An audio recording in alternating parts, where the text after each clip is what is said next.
সরস্বতী পুজোর দিন কিভাবে আমি দেরি করে ঘুম থেকে উঠেও ১ ঘন্টার মধ্যে সমস্ত কাজ সেরে ফেলে ৬টা বাজার ৫ মিনিট আগেই কিন্তু সমস্ত কিছু রেডি করে ফেললাম। আর তার সাথে আজকের দিনে বানালাম ২ রকমের ভাপা পিঠে। তো চলো তাহলে সেগুলোই আজ তোমাদের সাথে শেয়ার করব। নমস্কার বন্ধুরা, আমি রিয়া, আর রিয়াজ দেওয়ালির আরেকটা নতুন ভিডিওতে তোমাদের সবাইকে জানাই অনেক অনেক স্বাগতম আর অনেক অভিনন্দন। এখন ঘড়িতে বাজে সকাল ৫টা, মানে ভোর ৫টা। আর দেখো, আমাদের কিন্তু সরস্বতী পুজো হওয়ার কথা ছিল, অর্থাৎ আমাদের ব্রাহ্মণ মশাই আসার কথা আছে ঠিক ভোর ৬টার সময়। কিন্তু আমার না ঘুম থেকে উঠতে দেরি হয়ে গেছে। তো প্রথমে ভেবেছিলাম যে ভোর ৪টের সময় উঠে সমস্ত কাজকর্ম সেরে নেব, কিন্তু তারপর ঘড়িতে অ্যালার্ম বাজার পরেও যে কেন উঠতে পারলাম না সেটা কিন্তু বুঝতে পারিনি। তো আসলে আগের দিন রাতে একটুখানি বেশি কাজের প্রেশার পড়ে গিয়েছিল। তো এই আগের ভিডিওটা এখনও অবধি তোমাদের সাথে আমি শেয়ার করে উঠতে পারিনি।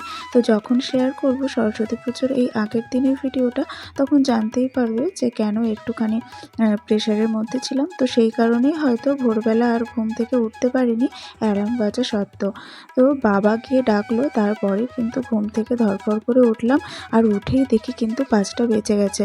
আর ওদিকে তো ৬টার সময় আবার ব্রাহ্মণ আসার কথা আছে, সেই কারণে দেখো তাড়াহুড়ো করে কিন্তু সমস্ত কাজ সেরে নিচ্ছি।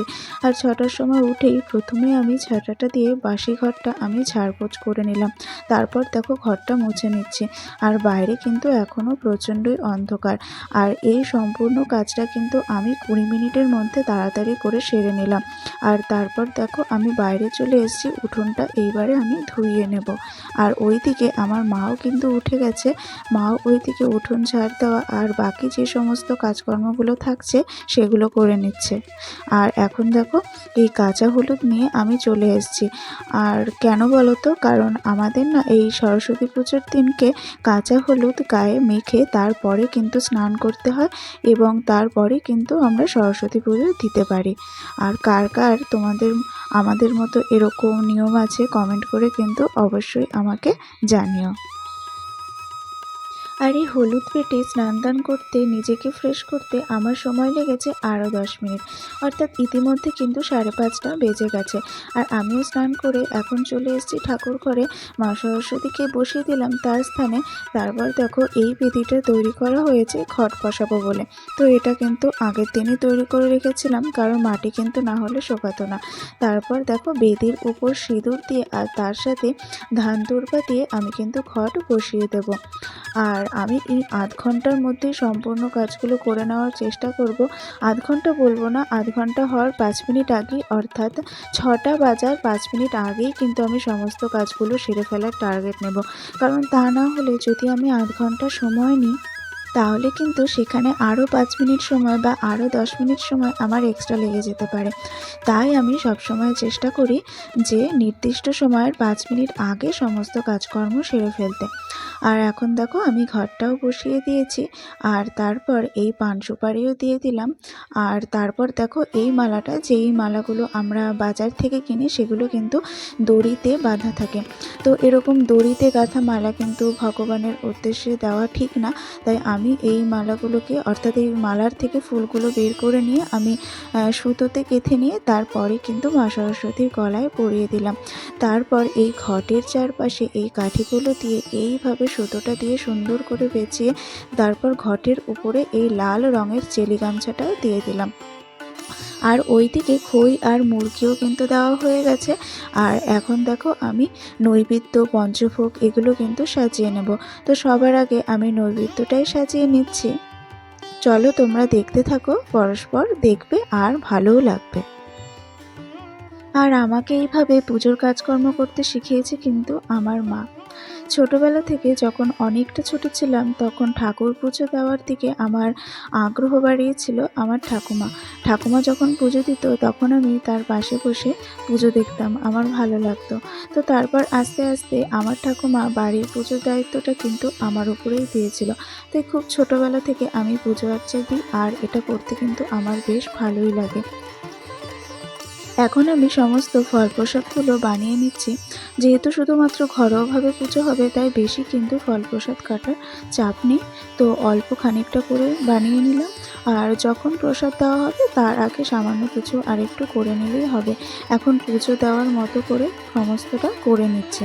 তো ওইদিকে আমার নৈবেদ্যটা করা হয়ে গেছে। এখন পঞ্চভোগটাও কিন্তু একে একে সাজিয়ে নেব। আর আজকের ভিডিওটা একটু বড় হতে চলেছে, তোমরা কিন্তু স্কিপ না করে প্লিজ দেখো।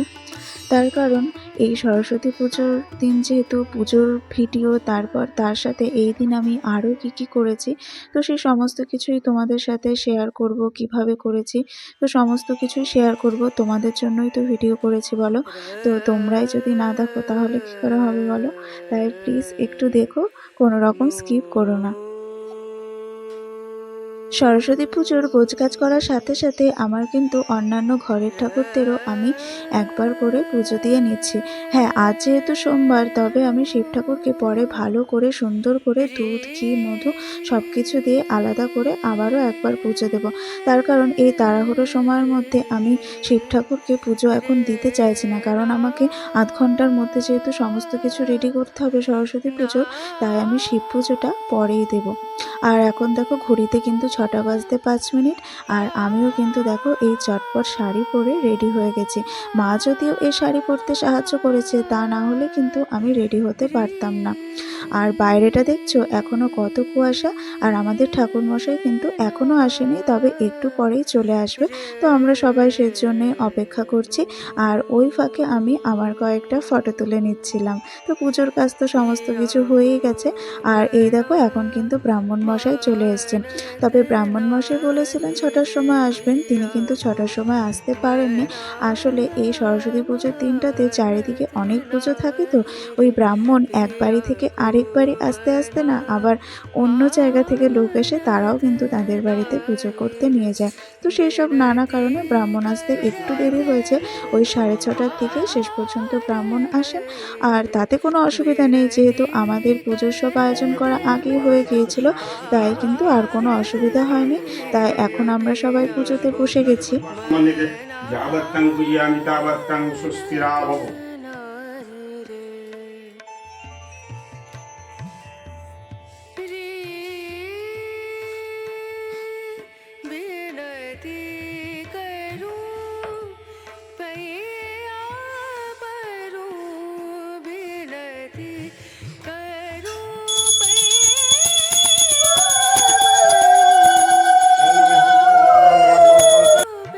আগের দিন অর্থাৎ রবিবার দিনও আমরা পুজোটা করে ফেলতে পারতাম, তবে দুটো কারণে কিন্তু করা হয়নি। যখন এই আগের দিনের ভিডিওটা তোমাদের সাথে আমি শেয়ার করব, তখন সেটা তোমাদেরকে বলবো। তার মধ্যে একটা কারণ হলো আমার ছোটো বোনও ওই অতক্ষণ না খেয়ে ও থাকতে পারতো না, তাই পরের দিনই পুজো করবো বলে ঠিক হয়। আর আরেকটা তো বিশেষ কারণ ছিলই, সেটা কিন্তু তোমাদের সাথে পরের দিন শেয়ার করব, যখন ভিডিওটা তোমাদের কাছে পৌঁছাবে। আর এখন দেখো অঞ্জলি দিয়ে নিচ্ছি। আর এই অঞ্জলি দেওয়ার সময় ফুল কিন্তু কখনোই ঠাকুরের কাছে ছুঁড়ে দিতে নেই, তাই আমি সকলের ফুলগুলো নিয়ে ধীরে ধীরে আমি মা সরস্বতীর সামনে যে ঘরটা রয়েছে সেখানে আস্তে করে সমস্ত ফুলগুলো রেখে দিচ্ছিলাম। আর এখন পুজো কিন্তু কমপ্লিট হয়ে গেছে। আর এই দেখো আমাদের হারমোনিয়াম, তবলা, সমস্ত বইপত্র ওই একপাশে রেখে দিয়েছি। পুজোটা ভীষণ সুন্দরভাবেই হয়েছে। আর এখন আমি মা সরস্বতীকে মন ভরে প্রণাম করে আমি তার কাছ থেকে আশীর্বাদ চেয়ে নিচ্ছি।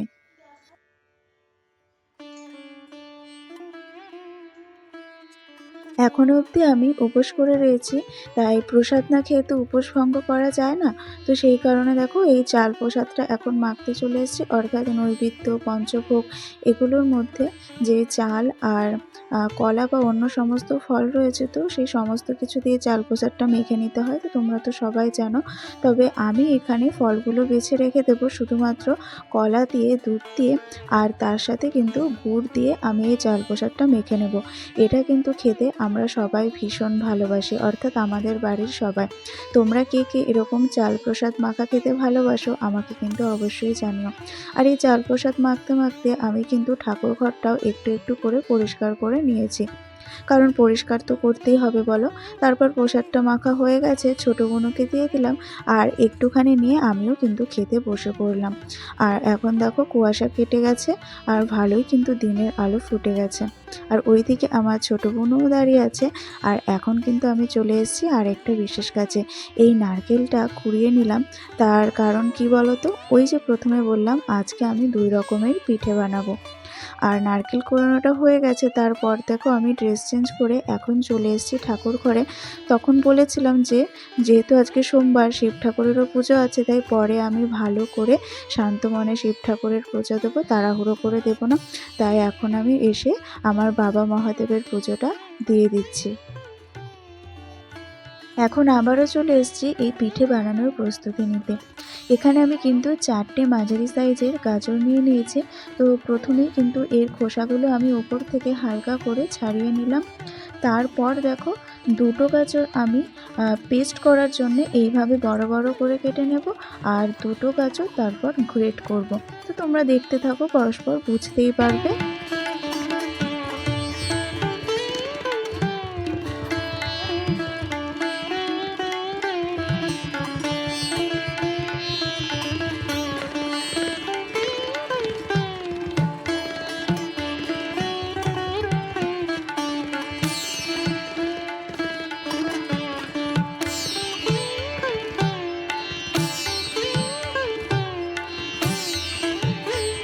তো 2টো গাজর ওইভাবে বড় বড় টুকরো করে কেটে রাখা হয়ে গেছে, আর এদিকে কিন্তু 2টো গাজর গ্রেট করাও হয়ে গেছে। আর এইবার আমি এই সুজিগুলোকে বাটির মধ্যে ভিজিয়ে রাখবো, কারণ এগুলো কিন্তু পুর তৈরির কাজে লাগবে। তো কিভাবে, কিসের সাথে কোন পুর তৈরি করব, তো সমস্তটাই তোমরা জানতে পারবে। আর এইগুলো কি নিয়েছি বলো তো, এইখানে ওটস আর ময়দা দুটো কিন্তু মেশানো আছে। আর এটা দিয়েই কিন্তু আজকে যেই 2 রকমের পিঠে তৈরি করব তার কাইটা কিন্তু তৈরি হবে। আর এখন আমি এই বড় বড় টুকরো করে রাখা গাজরগুলোকে নিয়ে নিচ্ছি পেস্ট করব বলে। আর মিক্সিতে আমি এখন সেটা পেস্ট করে নেব। আর দেখো পেস্ট কিন্তু হয়েও গেছে। তারপর এখানে আমি এই 500 গ্রাম মতো আখের গুড় নিয়ে নিয়েছি। তো এগুলো একটু আমি ভেঙে নিচ্ছি। তো সেটাও দেখো আমার গ্রেট করা হয়ে গেছে। এখন আমি ওভেনে এই কড়াইটা বসিয়ে দিলাম আর গুড়টা দিয়ে দিচ্ছি, কারণ আগে কিন্তু আমি ওই পিঠের ভেতরে যেই পুরটা যাবে বা যেই ক্ষীরটা যাবে, তো সেটা আগে তৈরি করে নেব। তাই জন্য দেখো পরিমাণ মতো গুড়টা দিয়ে নিয়েছি। এবারে যে যতটা মিষ্টি খাও সে কিন্তু তেমন পরিমাণেই গুড়টা দেবে। তারপর নারকেল দিয়ে দিলাম। তারপর দেখো এই ভিজিয়ে রাখা সুজিটা দিয়ে দিলাম। আর সুজি ভিজিয়ে রাখলে যে এত সুন্দর নরম হয়ে যায় জানো তো বন্ধুরা, আমি না আগে এটা জানতাম না, কারণ আজ প্রথমবারই আমি কিন্তু পিঠে তৈরি করছি নিজের হাতে। তাই প্রথমবার এই ফার্স্ট এরকম এক্সপিরিয়েন্স হলো। তো এখন দেখো এই ভিতরের ক্ষীরটা কিন্তু আমার হয়ে গেছে, তাই ওটা তুলে রেখে দিলাম। তো এইবার আমি দেখো কি করছি, এই লোহার কড়াইটা আমি ওভেনে বসিয়ে দিয়েছি। তো গরম হয়ে যাওয়ার পরে তিলটাকে আমি হালকাভাবে ভেজে নিচ্ছি। এই তিলটাও কিন্তু আমার পুর তৈরির কাজেই লাগবে। আর তিলটা কিন্তু এক্ষেত্রে আমি বেশি ভাজিনি, কারণ বেশি ভাজলে পরে তিল কিন্তু তিতো লাগে। তাই মোটামুটি ওই হালকা লাল হয়ে আসার পরে তুলে নিয়েছি। আর তারপর মিক্সিতে দিয়ে দেখো গুঁড়ো করে নিলাম। এবার আবারও একটা কড়াই ভালো করে মেজে ঘষে পরিষ্কার করে নিয়ে ওভেনে বসিয়ে দিয়েছি। তারপর একই রকমভাবে গুড় নারকেল দিয়ে দিলাম। তারপর যেই গাজরটা গ্রেট করে রেখেছিলাম তো সেটাও কিন্তু দিয়ে দিয়েছি। এবার ভালো করে নাড়াচাড়া করে নিচ্ছি। তারপর দিয়ে দিলাম 1 কাপ মতো দুধ। যতটা দুধ লাগবে পরিমাণ মতো সেটা নিজের আন্দাজ মতো দিতে হবে। তো দিয়ে দেওয়ার পর যখন দেখো খানিকটা সেদ্ধ হয়ে এসছে গাজরটা দেখলাম, আর এরকম একটা ভাব চলে এসছে পাকের মতো, তখন আমি একটু একটু করে কিন্তু এই তিলের গুঁড়োটাকে মিশিয়ে দিচ্ছি অল্প অল্প করে। অর্থাৎ কয়েক চামচ করে আমি তিলের গুঁড়োটা দিচ্ছি, নাড়াচাড়া করে নিচ্ছি, তো আবারও দিয়ে দিচ্ছি। তো এইভাবে বারবার করে নাড়াচাড়া করে নিয়ে আমি আরেকটা পিঠের আরেকটা পিঠের ক্ষীর তৈরি করে নিচ্ছি। এইরকম পিঠে ছোটোবেলায় আমার ঠাকুমা অনেক বানিয়েছে, কিন্তু ঠাকুমার যেহেতু এখন বয়স হয়ে গেছে তো ঠাকুমা করতে পারে না। তো আমার ইচ্ছা হলো ঠাকুমার মতো করে এখন আমি এই পিঠে তৈরি করব। আর বিশেষ করে যেহেতু স্কুল থাকে বলে আমি সব সময় সময়ও পাই না, তাই এই ছুটির দিনটাকে আমি বেছে নিয়েছি পিঠে তৈরি করার জন্য। আর এখন দেখো কড়াইটা একটু একটু গরম হয়ে গেছে, তাই গাজরের পেস্টটা আমি দিয়ে দিলাম। আর তার মধ্যে দিয়ে দিলাম 1 কাপ মতো দুধ, আর এইভাবে কিন্তু নাড়াচাড়া করে নিচ্ছি। যখন দেখলাম এই মিশ্রণটা ঘন হয়ে এসছে, তখন তার মধ্যে একটুখানি আমুলের গুঁড়ো দুধ দিয়ে দিলাম। তারপর আবারও কিন্তু নাড়াচাড়া করে নিচ্ছি। আর এরপর দেখো এই যে ওটস আর ময়দার যে মিশ্রণটা ছিল, সেটা কিন্তু একটু একটু করে ঢেলে দিয়ে এইভাবে আমি মেখে নিলাম। আর এটা কিন্তু আরেকটা পিঠের তৈরি হবে। আর এই পিঠেটা কিন্তু একটু লালচে লালচে রকমের হবে। আর এই দেখো আমি এই পুলি পিঠে তৈরি করার জন্যে, ও হ্যাঁ, এতক্ষণ ধরে তোমাদের তো আমি পিঠে বলেছি, কিন্তু কী পিঠে বানাবো সেটা তো বলাই হয়নি। তো আমি 2 রকমের ভাপা পুলি বানাবো। তো তার জন্য দেখো এইরকমভাবে কিন্তু আমি ছোট্ট ছোট্ট লেচি করে নিলাম। যদিও আমার মা বলছিল যে তারা কিন্তু হাতেই তৈরি করে, কিন্তু আমি ওই হাতে তৈরি করতে গিয়ে দেখলাম যে আমি ঠিকমতো পারছি না। তাই আমি এইভাবে বেলে নিয়ে তারপরে একটা ছোট বাটির সাইজ করে বাটি বসিয়ে আমি এইভাবে অনেক টুকরো করে অনেকগুলো কিন্তু লুচির মতো ছোট্ট ছোট্ট করে কেটে নিয়েছি। আর এতে আমার মনে হয়েছে যে আমার কাজটা করতে আমার সহজ হয়েছে। এবার যে যেভাবে কাজ করতে কমফোর্ট ফিল করে সে তো সেভাবেই করবে। তো মাও কিন্তু আমাকে এই কাজে অনেকটাই সাহায্য করেছে। আর এখন দেখো ভিতরে কিন্তু আমি ক্ষীরটা দিয়ে দিলাম। এখানে আমি কোন ক্ষীরটা দিয়ে নিয়েছি বলো তো? ওই যে নারকেল আর সুজি দিয়ে যেই ক্ষীরটা তৈরি করে নিলাম, তো সেই ক্ষীরটা এইভাবে পুর হিসাবে আমি কিন্তু দিয়ে দিয়েছি। আর তারপর চামচের সাহায্যে ডিজাইনটাও অনেক করে রকম নিচ্ছি। শেপেরই আমি এই পুলি পিঠেটা তৈরি করছিলাম। তবে অনেক আগে আমাদের বাড়িতে না এই পিঠে তৈরি করার জন্য সাজ ছিল। তো সাজ বললে না, ওটা কি বলে জানি না, মানে কাঠের মতো তৈরি হয় এই পিঠের ওপরটা ডিজাইনটা তৈরি করার জন্য, তো সাজই তো বলে মনে হয়। তো সেইগুলো ছিল, কিন্তু এখন আর নেই। তাই আমি চামচের সাহায্যে হালকা হালকা করে কিন্তু এই ডিজাইনটা আমি তৈরি করে নিলাম। তো দেখো তোমাদেরও কিন্তু ভালো লাগবে। তো কিছু পিঠে এরকম লম্বা লম্বাভাবে বানিয়ে নিয়েছি, আর কিছু পুলি পিঠে এইভাবে গোল গোল করে আমি তৈরি করে নিলাম। তো এবার তো আসল কাজে বসতে হবে, ভাপানোর কাজে। তো দেখো জলটা গরম হয়ে যাওয়ার পর এই ঝাঁঝরিটা আমি বসিয়ে দিয়েছি, আর ঝাঁঝরির উপরে সামান্য কিন্তু হালকা করে সাদা তেল মাখিয়ে নিয়েছিলাম। তারপর পিঠেগুলো বসিয়ে দিয়ে এইভাবে ঢেকে দিয়েছিলাম। আর তারপর দেখো হয়েও গেছে, তুলে নিয়েছি পিঠেগুলো। এখন দেখো আরেকটা পিঠের জন্য কায় তৈরি করব। তো তার জন্য জলের মধ্যে সামান্য কয়েকটা গোটা দারচিনি আর এলাচ দিয়ে দিয়েছিলাম। এতে কিন্তু জলটা থেকে, অর্থাৎ যেই জলটা দিয়ে আমি কাইটা বানাবো তার থেকে সুন্দর একটা সেন্ট আসে। পরে কিন্তু আমি ওই গোটা দারচিনি আর এলাচটা তুলে রেখেছিলাম। তারপর ওটস আর ময়দার মিশ্রণটা দিয়ে এইভাবে আমি কাই বানিয়ে নিলাম। এবার দেখো আমি আর মা কিন্তু একসাথে বসে গেছি এই সমস্ত পিঠেগুলো তৈরি করতে। আর এটাতে আমি পুর হিসাবে দিচ্ছি সেই গাজর, নারকেল আর তার সাথে গুড় এবং তিল দিয়ে তৈরি করা সেই ক্ষীরটা। তো এবার দেখো সমস্তভাবে একই রকম পিঠেগুলো তৈরি করে নিয়ে সমস্ত শেপের, অর্থাৎ কিছু গোল কিছু লম্বা, এইভাবে তৈরি করা হয়ে গেছে। তো তারপর ভাপাও বসিয়ে দিয়েছি। তো এটা দেখো ভাপানো হয়ে গেছে, তারপর কিন্তু নামিয়ে নিয়েছি। আর কিছু পিঠে এখনও কিন্তু ভাপা বসানো রয়েছে।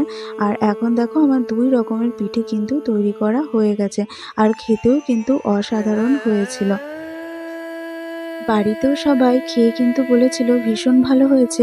তার সাথে সাথে আমি আরও যাদেরকে দিয়েছিলাম তারাও কিন্তু বলেছিল খুব ভালো হয়েছে।